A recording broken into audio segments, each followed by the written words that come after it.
Okay, so today we're diving deep into something pretty unexpected. Gamification in international relations. Yeah. Now, when most people think about international relations, they probably think about like Yeah. serious diplomats in suits, Right.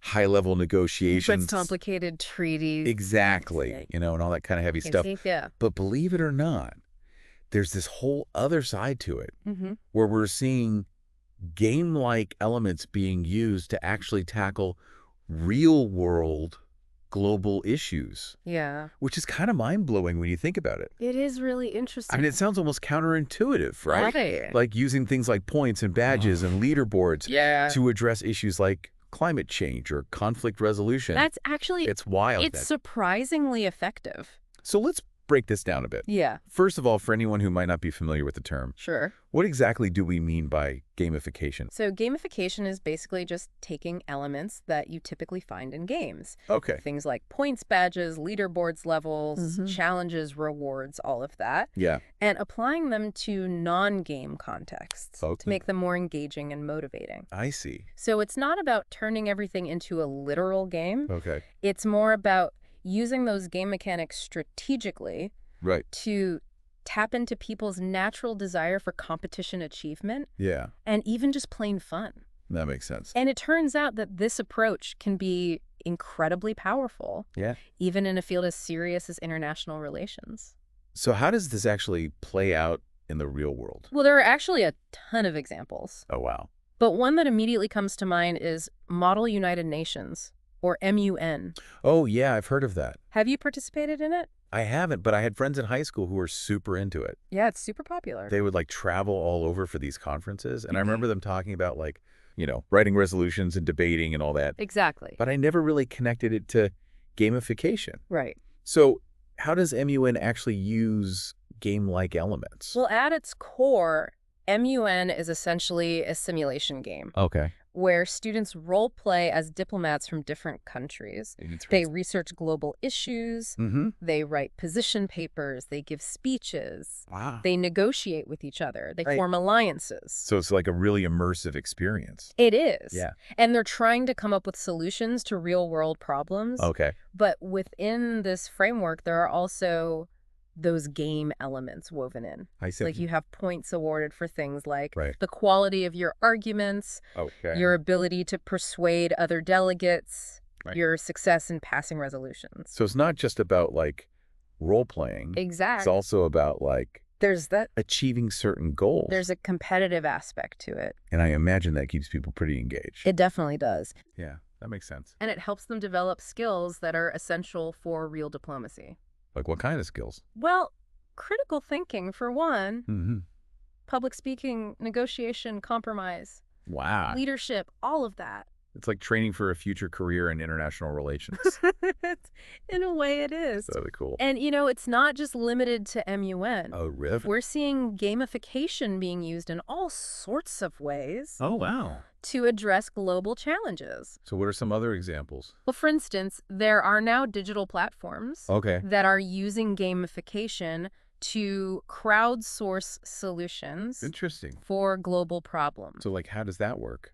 Let's say you have a platform that's focused on climate change. Okay. Right. You could have users earn points for suggesting innovative ideas, Mm-hmm. participating in discussions, Okay. sharing information about sustainable practices, Right. things like that. So it's like turning collective action into a game Exactly. where everyone can contribute Yeah. and feel like they're making a real impact. Exactly. And, Yeah. that sense of impact is really important. Yeah, because it can be easy to feel powerless Right. when it comes to these huge global issues. Exactly. Like what can one person really do? Right. But when you're part of a gamified system, Mm-hmm.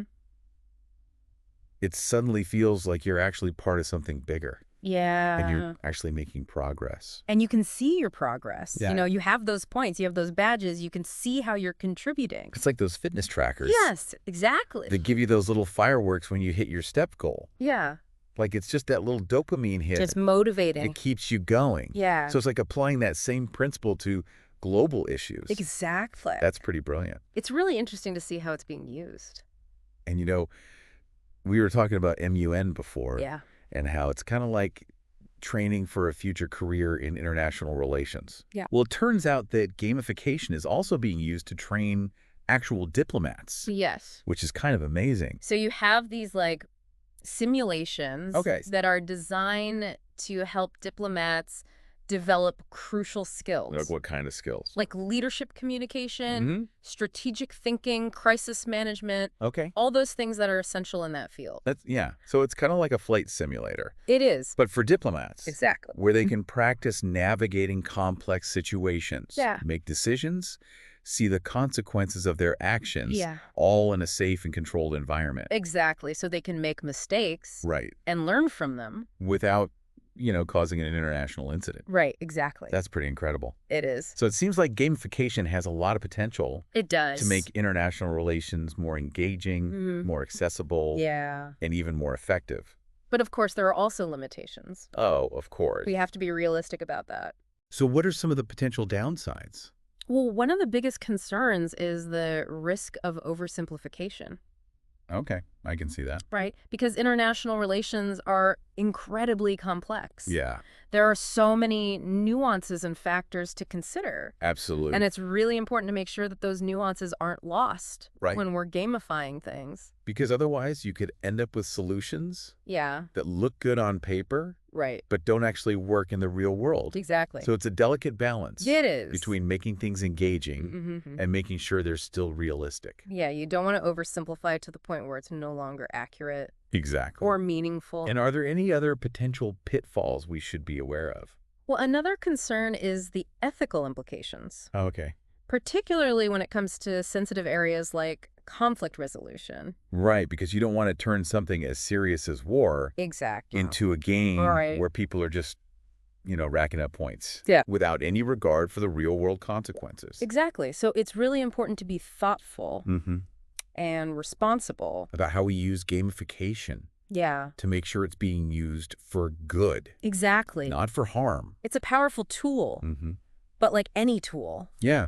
it can be used for good or for bad. So it all comes down to how we wield it.